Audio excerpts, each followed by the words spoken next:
Hello, listeners.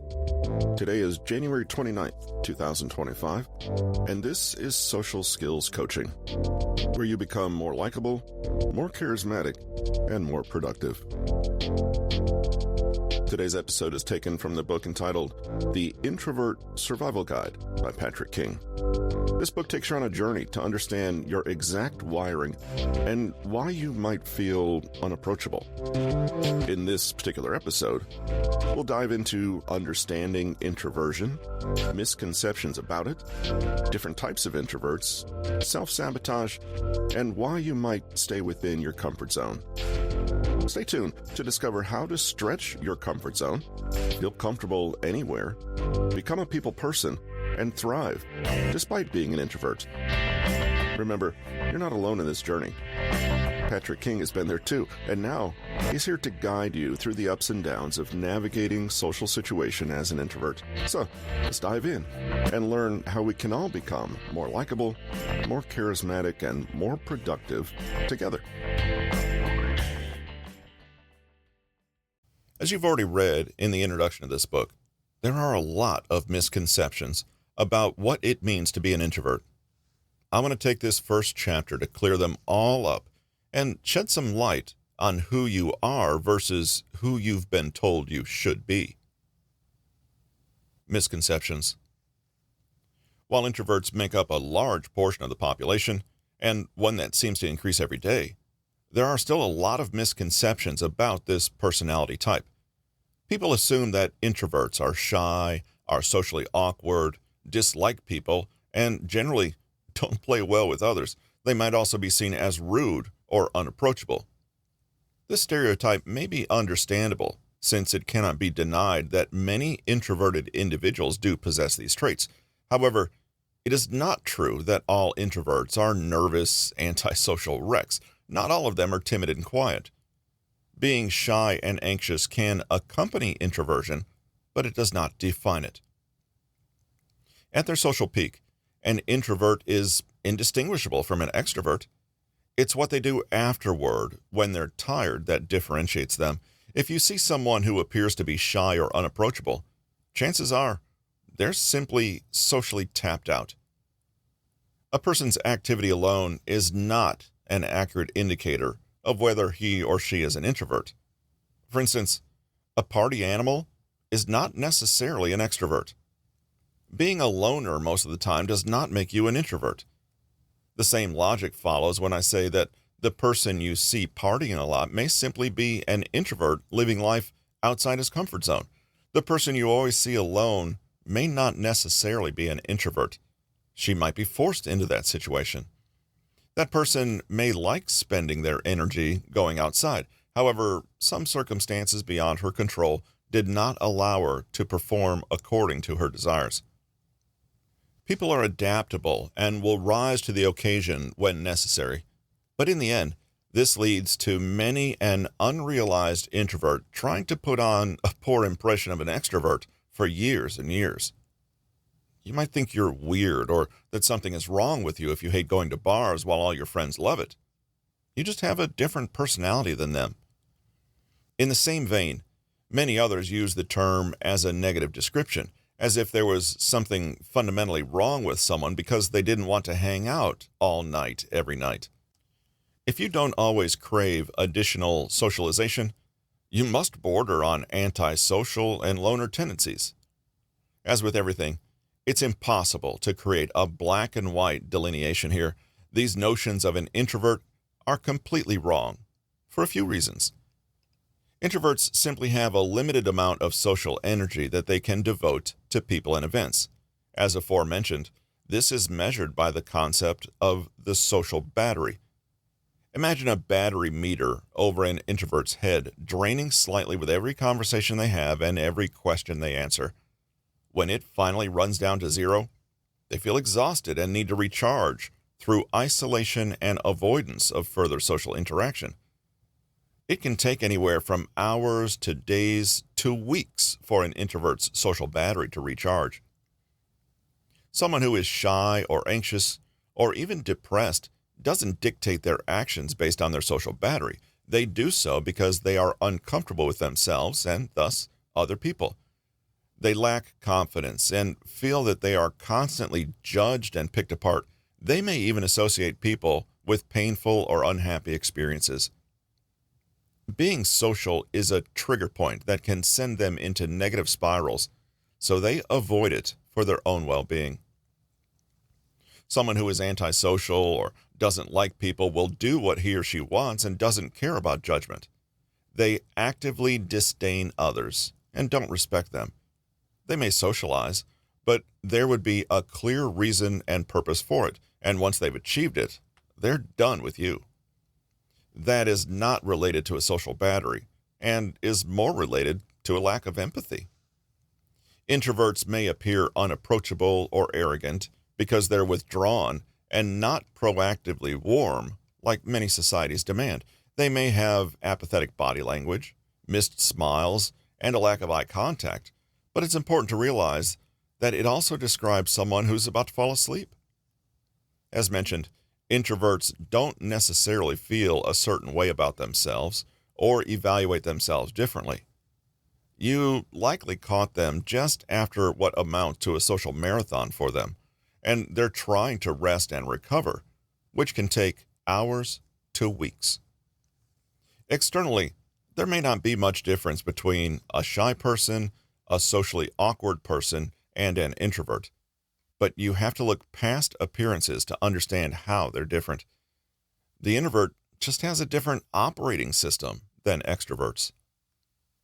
If you've had a particular chatty week at work with little to no time alone, you might hermit yourself from Friday after work right to Monday morning. That sounds like a pretty fantastic weekend, doesn't it? You might even go through some extreme lengths to avoid talking to cashiers and baristas just because you feel the need to recharge yourself and fall into solitude.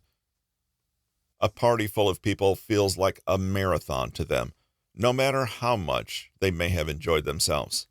Now, ask yourself this. Is it reasonable to ask someone to hit the gym after running a marathon? That's what asking an introvert to stay at a party after their battery is drained is like. On the surface, an introvert may appear shy or even standoffish and uncomfortable, but that isn't because that's who they are. They're likely just tired, and their social batteries are exhausted for the time being. You saw them after they ran their marathon, and you got what was left. All they could muster was a smirk or nod of their head. Extroverts are like a car that sits in the garage. If you don't start it up once every week, the fluids gum up and the pipes get clogged. Extroverts dislike alone time and become active and energetic from the presence of others. Extroverts are the energizer bunnies of society that simply can't get enough and never want the party to end. They're the first to show up and the last to leave, and they're generally bored with their own company. This doesn't make them dependent or weak. It just means that they're stimulated by others. Fortunately for extroverts, most Western societies place a premium on extroverted qualities. This is known as the extrovert ideal and is further propagated and reinforced by popular media. This ideal has tricked many people, including myself, into trying to be someone I'm not. We correctly note that talkative children are doted on, and then we grow a bit more only to see that what attracts the opposite sex is something of a loud, brash personality. It's more the same in the office, where your only option in job interviews is to describe yourself as a people person and a great teammate. It's only a matter of time until we try to emulate the extrovert ideal in some way. The key to being successful as an introvert is to know your limits and set your expectations. Remember that we're making the shift from chasing the extrovert ideal to finding the social rhythm that works for you as an introvert. Expect that you will hit a wall when it comes to social events. Expect that your calendar can feel overwhelming at times. Expect that regardless of whether you actually want to attend, you still want to be invited. Expect that you may take anywhere from hours to weeks to fully recover and feel social again. Expect that others won't understand you and will demand explanations from time to time. Expect that your relationships may change as a result of your need for time alone. Expect that the concept of what you find enjoyable will change. Expect that the extrovert ideal will continually be pushed on you. Expect to feel strange asserting and prioritizing your needs for alone time over other people. To drive home the point of misused labels, let's take a look at some of history's most famous and successful introverts. Bill Gates, Abraham Lincoln, Albert Einstein, Mahatma Gandhi, Audrey Hepburn, Steve Jobs, and Warren Buffett. Their sheer success indicates that they were not able to indulge in their introvert needs as often as they wanted to. Can you imagine Bill Gates needing to restrict contact with people and recharging for 3 days? The key is that they all found clever and effective ways to work with their social batteries to accomplish whatever goals they set. That's the true focus of this book. How to optimize your social performance when you're exhausted and in need. Introvert Defined. Introversion is one of the major personality traits studied in many psychological theories. The word introvert was used for the very first time, along with the word extrovert, during the 1920s, when renowned psychologist Carl Jung published Psychological Types, as it's known in English. According to Jung, introversion is a psychological mode wherein an individual considers his or her inner reality of utmost importance. This means introverts tend to be more inward focused, and they often retreat from the outside world to be able to focus their energy inward. They tend to be more focused on their internal thoughts and emotions rather than being engrossed in trying to find stimulation from the external environment. These individuals normally keep things to themselves and are defensive of the demands of the outside world. They are contemplative, cautious, and similar to a cat. Sometimes the cat wants to play, and other times you can't get them from out of their hiding spot under the bed. How do we know if a person is an introvert? There are a number of traits introverts possess that can distinguish them as this personality type. For one, introverts don't mind being alone. Often they prefer it. They're comfortable spending time by themselves and see it as a reprieve from the noisy world outside. They can easily entertain themselves by reading a book, watching a movie, or killing time with one-player games. If the introvert is a hiding cat, the extrovert is a golden retriever who wants to be petted all the time.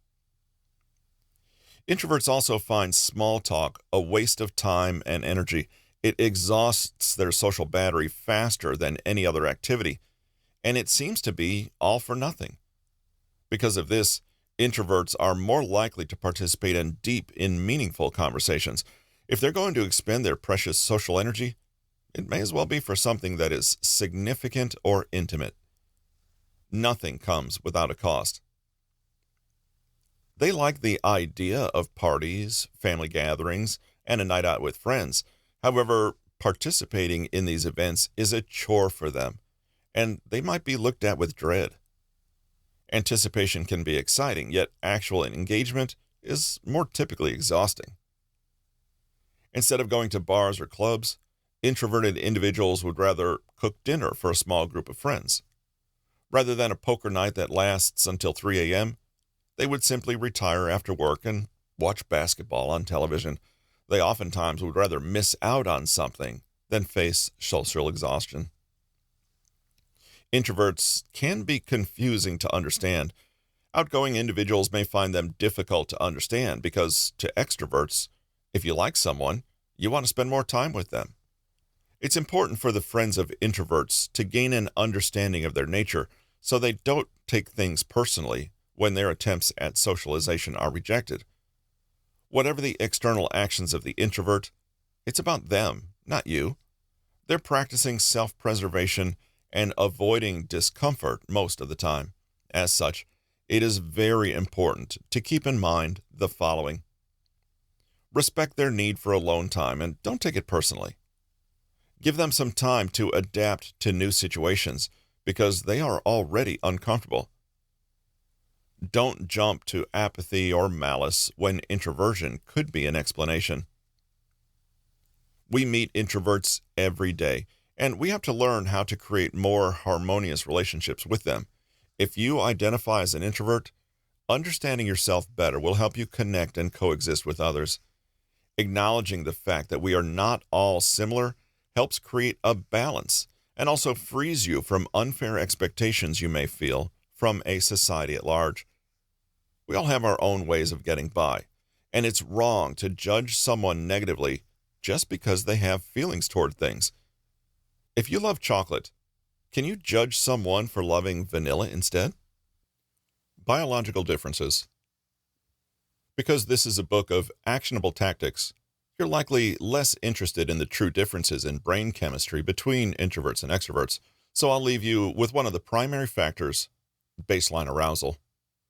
The brain of an introvert has a higher level of baseline arousal. It's constantly busy and never turns off, as shown by multiple researchers, including Hans Eysenck. Think of the brain like a power generator. Suppose a power generator runs at a level of 500 watts while on standby, while another power generator runs at a level of 50 watts while on standby. Both of these power generators stop functioning at a level of 1,000 watts. The introvert is the power generator that runs at a background level of 500 watts, which means it is always active, alert, and analyzing. However, it's also much closer to the limit of 1,000 watts, which means it can more easily be overwhelmed, blow up, and shut down. In fact, it has to be careful of how much stimulation it gets. Otherwise, it just might shut down from external interference and overloading the circuits. For the introvert, this can be too much social interaction, conversation, or the presence of people in general. Extroverts, on the other hand, can handle being surrounded by people and loud noises. They're only starting at 50 watts after all. They don't need time to unplug and recharge alone after social interactions. Instead, they are only minimally stimulated, so they're actively seeking out highly stimulating environments to raise their arousal levels. Another helpful analogy is to compare extroverts to a steel wall, while introverts are a glass window. Obviously, it's going to take less impact to break the glass window, and thus, introverts are more sensitive because of their inherent build. Sometimes, we just can't help how we're wired. It's clear how introverts have to pace themselves a bit more and make sure to keep their average usage rate lower, because they're starting from a different point than extroverts are. Kinds of introverts. Let's end this chapter by considering a very important point. Not all introverts are the same. Perhaps it's easier to imagine that there might be different types of extroverts, but sometimes we assume that introversion always looks more or less the same. In the last few years, introversion has enjoyed, ironically, its moment in the spotlight, with more popular books, articles, and TED Talks on the topic than ever. But you may notice something. Not everyone means the same thing when they say introvert. Historically, introversion seemed to get the short end of the stick and get defined simply as not extroversion, which was, one way or another, held up as the norm or the ideal. But today, many people might offer an especially large definition of introversion, including thoughtfulness, introspection, sensitivity, intelligence, empathy, shyness, anxiety, nerdiness, creativity, lack of assertiveness, depression. The original clinical and psychological research never included any of this, to be frank. There's always been a big difference between everyday understanding of introversion and the way that researchers define it. But then, when researchers do the next best thing and ask introverts how they define themselves, they discover a lot of varied answers.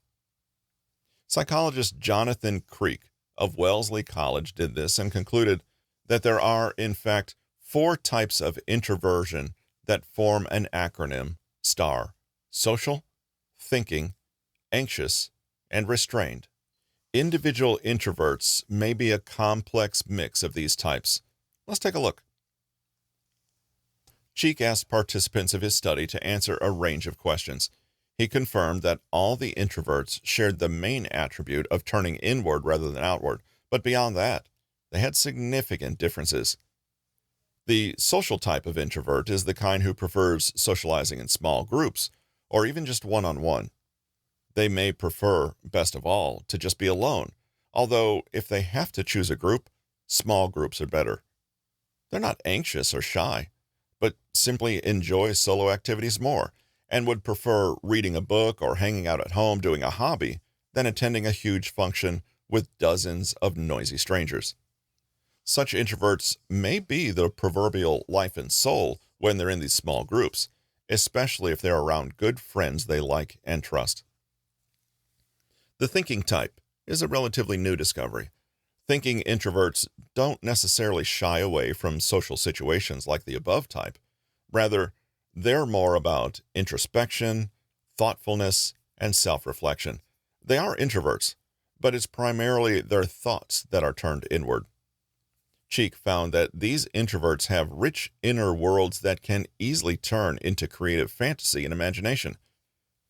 Again, there isn't any anxiety attached to this inward turning. People are sometimes surprised to find that authors or deeply creative people give no indication of the fantastical worlds they're capable of conjuring up inside. If you've ever met someone like this, or are one, you'll know that this ability to live in inner worlds can seem positively magical to others. The anxious type, however, will be more familiar with this kind of introversion. Solo time is sought after precisely because socializing is seen as uncomfortable or unpleasant. These people can battle feelings of awkwardness and self-consciousness that occasionally make socializing feel like torture. If you're familiar with this type of introversion, you'll know that it doesn't necessarily end once the socializing ends. An anxious introvert may take a long time to settle down again after a big party, for example, and remain anxious as they turn over events in their mind and overanalyze things. As you can imagine, it's a vicious cycle. The anxiety causes a sense of detachment and paranoia, which then may well make the person act awkwardly, which others respond to, and then the introvert is hyper-aware of their response and doubles down on their rumination and worry. If you've ever curled up in bed late at night in angst, remembering the stupid things you said at social event years ago, you may have a little bit of anxious introversion in you. Finally, the restrained type is what it sounds like, a person who isn't rash or exuberant, but takes the time to think carefully before they act or speak. What such an introvert lacks in spontaneity and risk-taking, they can make up for in a general sense of maturity and thoughtfulness.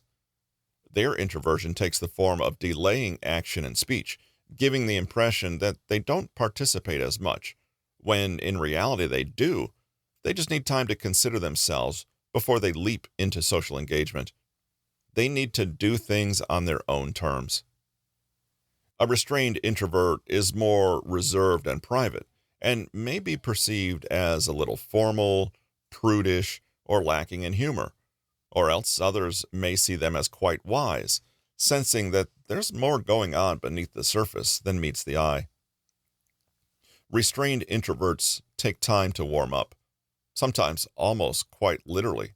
In the morning, they seldom wake up and leap into action. Instead, they mull over things, plan carefully, and spend a lot of time inside their heads before they're ready to engage with the world.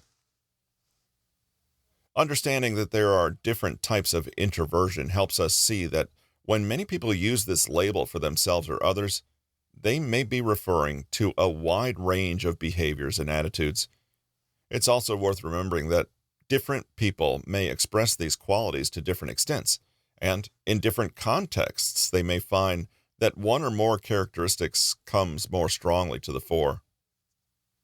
For example, you may find that you're primarily a social introvert, and that most people only notice you're an introvert because you often evade invitations to big parties or events. You may find that you're not restrained or anxious and don't identify with these types. But if you're in a social situation for too long, you may start noticing the traits of the thinking introvert come in when you ruminate over the past or worry about whether people like you or not. On the other hand, you may actually be quite social and have many friends who would characterize you as an introvert, but they nevertheless experience you as quite aloof, reserved type, and that you don't actually wear your heart on your sleeve.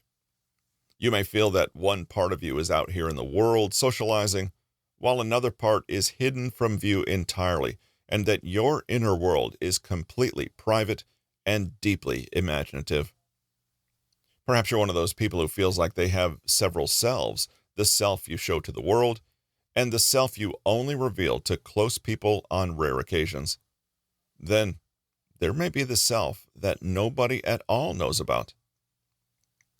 Finally, you could be a mix of all four of these traits and notice that each of them expresses itself more strongly depending on the context. So you may find yourself socially introverted around family, but feeling more thinking and restrained introversion when you're at work. If you're the kind of person that experiences very pronounced anxious introversion, you may actually think that you have social anxiety or a full-on phobia of other people. With this type of introversion, you're more likely to find interaction with others difficult or even hostile, especially if you haven't done any work to understand yourself and work around your limitations. This is, after all, the type that people are most ready to pathologize, since it can be quite unpleasant for the person experiencing it. Could there be even more types of introversion? Probably. The great thing about thinking more closely about how introversion expresses itself is that we gain a richer and more nuanced appreciation of what it means to be an introvert. Maybe you have your own special blend of characteristics. It's worth asking, if introversion is a turning inward, then what exactly is turning inward? What are the effects of this orientation? How does it feel?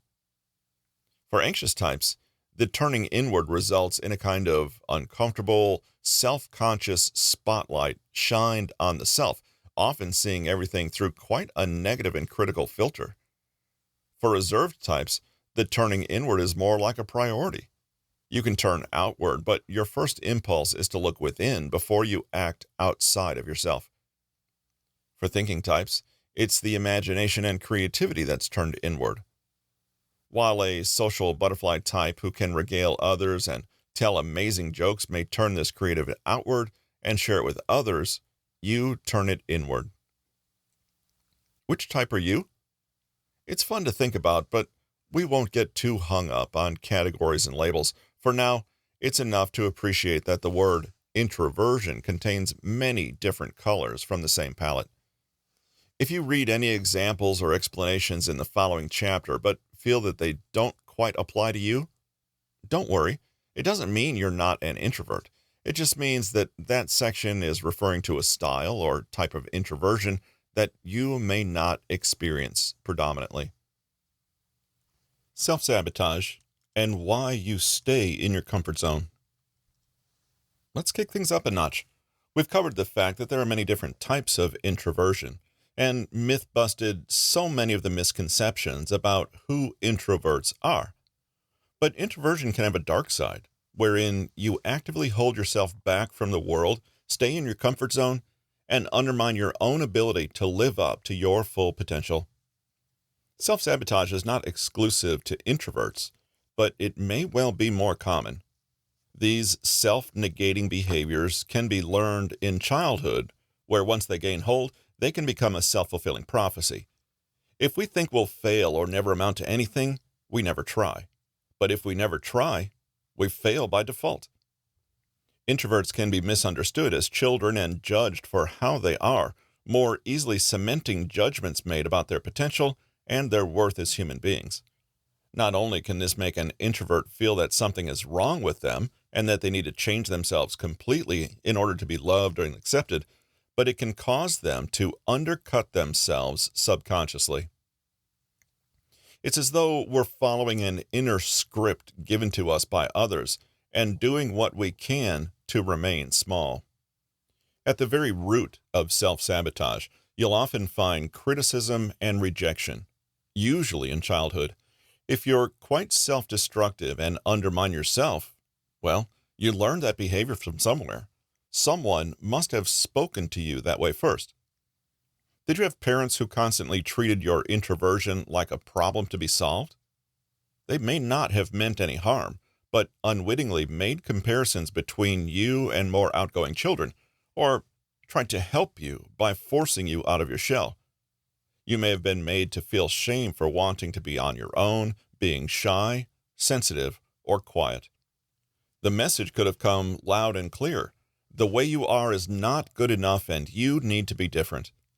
Without saying a word, people can communicate that they hold an idealized standard for us, and we know when we're not meeting the standard. If your parents made you feel that you never quite measured up, you may live your life feeling a tension between who you are and who you should be. You may have low self-esteem and constantly feel inadequate. You may believe that you don't really deserve to be who you are, or that you're flawed, inferior, or weak somehow for not being extroverted. This isn't to say that being an introvert is being flawed or weak, only that you may have been taught that and have come to believe those lies. Thinking this way about ourselves then paves the way for self-sabotaging behavior and staying stuck in our comfort zone. What unconscious beliefs have you absorbed about your personality? Perhaps you believe in one way or another that you're a victim, incompetent, or not strong enough to handle the world. Maybe you see yourself as difficult or fussy because you've seen extroverts get praised and admired. If you were subtly or not so subtly told to emulate them to be more likable, you might have developed an inferiority complex or felt attacked by the world in general. If you've also been bullied or targeted by extroverted people, this may drive home the victim identity, making you feel like you always have to compete in a vicious world lest you be ridiculed. But this leads to self-sabotage because you withdraw, holding yourself back, believing you aren't good enough as you are, or giving up entirely on trying to be someone else. This sense of helplessness can haunt introverts and rob them of a lot of their power. Maybe you carry around a feeling that no matter what you do, people will always overlook or ignore you, even dislike you. You may feel like you're kind, smart, and talented, and yet it counts for nothing, and you sink into jealousy or a sense of unfairness. This feeling of always being second best can be powerful and follow you everywhere. Feeling pushed aside, compared to extroverts, or criticized for who they are, introverts can become resentful and lose motivation to try and push themselves. If you genuinely believe your good point will never be appreciated, why make any effort? Your parents and teachers may have regularly told you to smile or be more eager and outgoing, subtly communicating a criticism. You could come to believe that the world only values extroversion, and if you want to be loved, accepted, or even noticed, you need to put on a fake front and make others feel good, smile, be positive, speak up, and so on.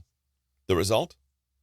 You might become a people pleaser, acting a role in an attempt to win affection or approval, but still feeling unworthy and unwanted deep down. This mindset keeps you trapped in inauthenticity, with you putting your genuine needs and goals aside to be a person you really aren't. It can be such a subtle thing, but to go about life with a deep and abiding belief that your personality is deficient and some kind of flaw can only lead to self-sabotage. This belief means you never self-promote, you never take risks, you never capitalize on your skills and talents. If you've been told you're doing it wrong since childhood, i.e., not being sociable is a big problem, you might learn to internalize this idea and tell yourself a narrative about how flawed you are. You may believe that nothing good will ever happen to you, or if it does, You resist and run away from it, sabotaging good opportunities that come your way. People who are introverts can be raised to constantly find ways to win love from others around them. They feel deprived and ignored, and that they have to desperately do whatever others want in order to earn some approval, attention, or affection from them. In other words, being judged in early childhood can sometimes make us act like doormats. Believing completely in our own inferiority, it's almost as though we think we need to constantly make the argument to others to treat us properly, to care, to notice us. We believe we carry a deficit inside us, and so we have to go above and beyond serving others to make us worth their time. As you can imagine, this opens you up to exploitation and abuse, and hands over your power to other people. You bend over backward trying to prove your worthiness when you were never unworthy to start with, and constantly sell yourself short. Some people may even come to agree with you, and you may attract people that denigrate you or behave as though you really are a second prize and not worth so much as someone else. It can be painful to admit the role we play in attracting abusers into our lives, but at some point, many of us do unconsciously believe that we need to be subservient to make up for our supposed deficits. If you were raised with judgment and misunderstanding around your introversion, there may be quite an unfortunate side effect as well. You become judgmental yourself. Do you find yourself relentlessly picking other people apart, finding fault and scrutinizing those that are supposed to be better than you? We can unconsciously enjoy putting down those extroverted people who we believe have been wrongfully praised all their lives, assuming the worst of them and putting them down because we ourselves feel like we aren't good enough. Being haughty and condescending, for example, by calling everyone else stupid and fake, is a defense mechanism we use to protect ourselves, but it also has the effect of closing us off from others and shutting down our empathy. We sabotage ourselves by being judgmental of others because we don't give ourselves the opportunity to develop compassion, to connect to others, and to feel that we are enough as we are. Now, all of this can seem quite gloomy. Are you really destined for all this angst and drama just because you're an introvert? Absolutely not.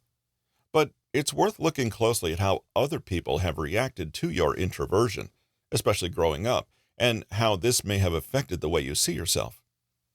Your beliefs about what your introversion means may be so deep and ingrained that they're second nature to you now, but all the more reason to look at your core assumptions with honesty and curiosity. Self-sabotage can take the form of getting into relationships with people we know aren't good for us, procrastinating our work and performing worse than we know we're capable of, thwarting good opportunities that come our way, hiding from the world so you can't be seen or appreciated, giving up or deciding not to compete or take part in life, ignoring self-care, trying to people please, put on a mask, or serve others in the hopes they'll accept you, becoming bitter and full of blame and resentment, withdrawing from interest, or giving up on goals for fear of being rejected, deciding you won't bother trying, downplaying the good life, emphasizing the bad. There's absolutely nothing wrong with being an introvert. In fact, your personality is a blessing with many perks and benefits. But you can still carry baggage around who you are if you've been judged, criticized, or dismissed as a child. The trick to overcoming this is to identify these unhelpful beliefs, dig them out of your psyche, and replace them with healthier, more realistic ones. Takeaways.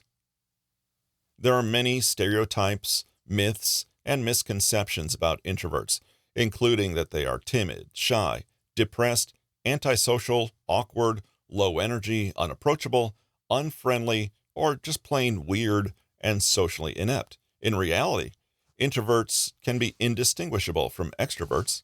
The difference is in their social battery. Extroverts are energized by social interactions, whereas introverts find it drains them. They are recharged by being alone. According to Carl Jung, Introverts have an orientation that turns inward into their own inner worlds. They enjoy and crave alone time and find small talk stressful or tedious. There's nothing wrong with being an introvert. Though there is an extrovert ideal in the Western world, this isn't something introverts need to live up to. Rather, they can work with their own strengths and weaknesses as they are. Not all introverts are created equal. The STAR acronym explains 4 main types. The social type primarily avoids social interactions. The thinking type lives inside their heads, doesn't share thoughts easily. The anxious type, more likely to be socially anxious or shy. And the restrained type, who is naturally more reserved, private, and contained. Introverts can be a single type or a mix of all 4. They can also show different tendencies in different situations. Introverts may actually have different brains and different thresholds for arousal levels. They may process stimulation differently. Self-sabotage is something that introverts need to be on guard against. If we believe in the extrovert ideal and think there's something wrong with us, we can develop a victim or inferiority complex, which can lead to feelings of needing to people please, a passive and pessimistic worldview, self-criticism, being judgmental of others, trying to earn or relentlessly trying to improve upon your perceived faults. When we can change our perspective and see introversion as a natural and normal way to be, we can reprogram these negative thinking patterns.